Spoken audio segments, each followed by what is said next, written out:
জি জি করে দেন। আপনি সিটি, তারপর হচ্ছে ইউসিবি ব্রাক, ইবিএলে হচ্ছে একটু সমস্যা হইতেছে আপনার আমাদের বাকি তিন। বুঝতে পারছি, আসলে আমাদের ইবিএল একটু সমস্যা হচ্ছে, তো আপনি তিনটা ব্যাংকে আদার্স ট্রান্সফার করে দেন, ব্যাংক ট্রান্সফার।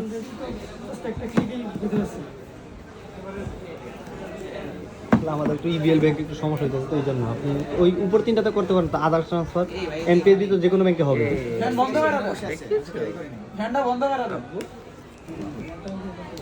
হ্যাঁ কি হলো রিমোট কোথায়? আরে উপর থেকে বন্ধ করে দেন না, মানিক ভাই বসে আছেন, উপর থেকে বন্ধ করো। মামা এটা কি বলো তো এটা? কি আপা